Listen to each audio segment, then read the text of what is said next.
Iya, pemirsa masih bersama kami dalam program Jelang Pilkada, masih meneruskan perbincangan terkait visi membangun pemerintahan yang bersih.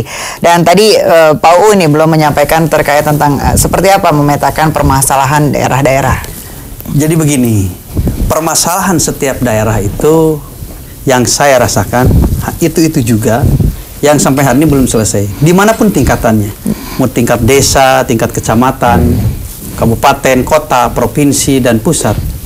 Permasalahannya berkutik di sana. Yang pertama, apa menjadi permasalahan pemerintah? Satu, masalah kemiskinan. Itu yang menjadikan pembicaraan setiap politisi, setiap calon kepala daerah pasti berbicara tentang kemiskinan. Baik. Yang kedua, masalah pendidikan. Yang ketiga, tenaga kerja. Kemudian kesehatan dan infrastruktur. Itu yang kami pikirkan dan kami sadari tentang hal itu tidak akan hilang di negara ini, di daerah ini, termasuk di Jawa Barat. Tetapi yang penting bagi pemimpin itu harus memiliki progres dari tahun ke tahun dalam menentaskan hal semacam itu. Contoh, misalnya kemiskinan ada 5 juta orang di saat awal kepemimpinan. Sekian tahun yang akan datang jangan sampai menambah, tetapi harus mengurang, minimal menjadi 3 juta orang atau sampai 2 juta orang, berkurang dari 5 juta. Tetapi kalau sampai 0 kemiskinan, itu tidak mungkin. Termasuk juga pengangguran. Itu sampai 0 pengangguran dimanapun nggak bakalan hilang. Tetapi itu menjadi permasalahan yang harus dipikirkan. Jadi yang penting bagi para kepala daerah, termasuk mungkin calon saya, kalau upama misalnya kata saya menang dengan Kang Emil, saya akan meminimalisir tentang permasalahan-permasalahan yang tadi. Dan juga ada permasalahan-permasalahan yang insiden, seperti di Jawa Barat, khususnya Tasikmalaya, Garut, Cianjur, ada yang longsor-longsor, gitu kan, ada bencana. Kemudian juga daerah-daerah yang lain tentang kurangnya perhatian terhadap para petani, para nelayan, dan yang lainnya. Tapi kan itu semua tidak lepas daripada yang tadi, kemiskinan, pengangguran, dan yang lain. Karena itu saya akan berusaha meminimalisir permasalahan yang klasik yang ada di daerah-daerah seperti yang tadi saya sampaikan. Baik, nah kalau berbicara tentang, tadi juga sempat menyebutkan beberapa ada infrastruktur, permasalahan. Kalau di Sumatera Utara sendiri, Pak Siar, ini ada beberapa yang memang akan nantinya menjadi perhatian begitu, Pak Siar? Ya, jelas seperti tadi ya, infrastruktur itu penting karena itu akan menyambung dari daerah kabupaten ke kabupaten yang lainnya. Kemudian infrastruktur menjadi penting juga karena itu menjadi meningkatkan mobilisasi perekonomian. Kemudian ketiga, infrastruktur ini juga bisa berupa irigasi, ya, sehingga bisa mengairi persawahan. Kemudian dari sisi telekomunikasi, jaringan. Jadi memang permasalahan ini multidimensi. Ya, tidak satu selesai kemudian yang lainnya mengikuti. Jadi multidimensi dan approach-nya juga harusnya holistik.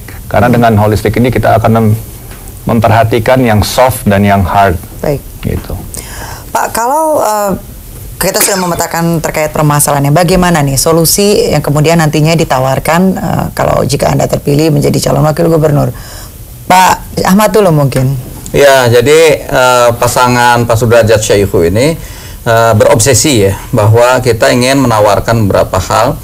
Mungkin seperti yang tadi disampaikan, diantaranya adalah bahwa kami itu, saya sudah menuangkan dalam bentuk untaiannya, biar asyik itu pakai lagu. Saya buat satu CD lagu, bahwa Jawa Barat itu adalah Jawa Barat maju. Jawa Barat maju, jalan-jalan ala lecir. Inilah faktor infrastruktur yang harus memang kita perhatikan. Kenapa? Karena tadi kalau infrastrukturnya baik, kemudian nanti akan konektivitas antar daerah ini akan begitu lancar, dan dampaknya adalah rezeki gampil diangkir. Rezeki akan mudah didapatkan, ya.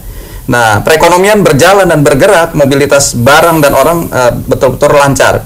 Ketika itu maka beteng rahayat baluncir.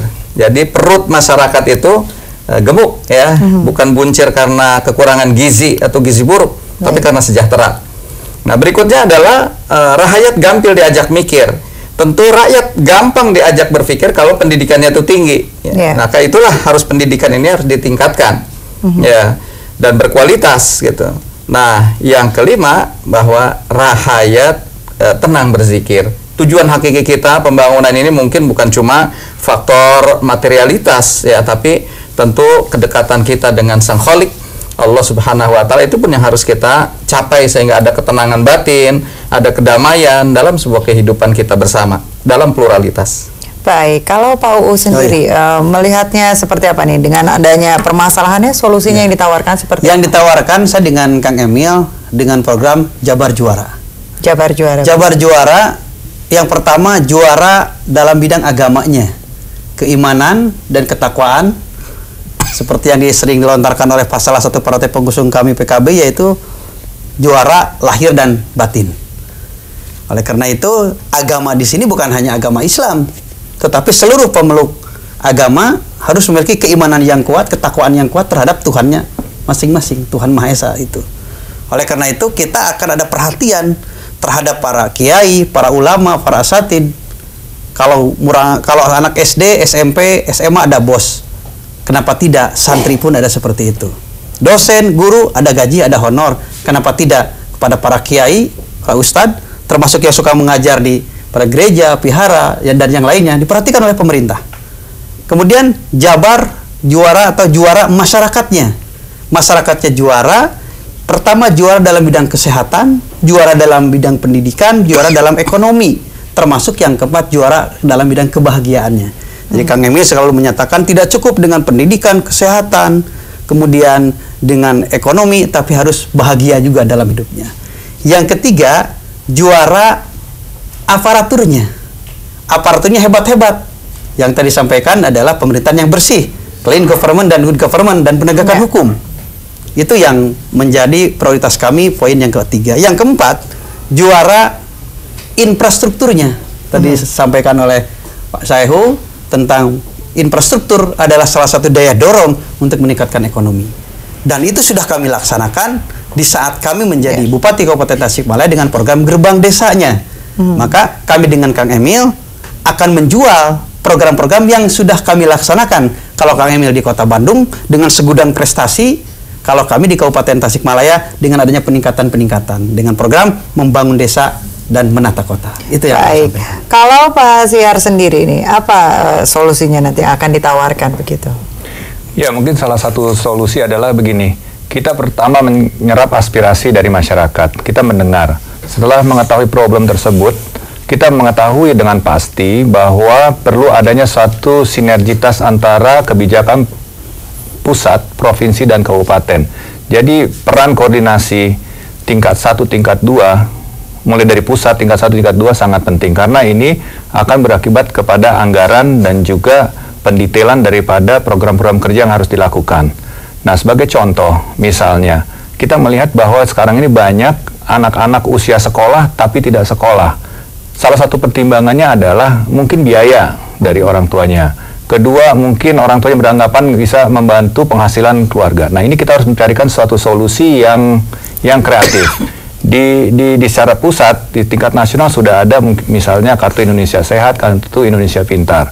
Nah, di Sumatera Utara ini pun mungkin kita bisa memberikan sesuatu tambahan, nilai tambah daripada apa yang telah didapat dari pusat. Misalnya Kartu Sumut Pintar atau Kartu Sumut Sehat. Nah, dengan demikian, si orang tua ini pun bisa melepaskan anaknya untuk sekolah dan si anak bisa tumbuh sebagaimana seperti anak-anak pada umumnya, mereka bermain, belajar, dan yang kemudian dia memperkaya diri dia secara batin dan juga secara pikiran dan secara jasmani. Jadi solusi ini kita harus mendengar, kemudian kita berkoordinasi dari pusat tingkat 1, tingkat 2 untuk tercapainya kebijakan yang bisa diaplikasikan di lapangan. Demikian. Baik, kami masih akan melanjutkan perbincangan ini. Jangan kemana-mana pemirsa, tetap bersama kami di JAK TV.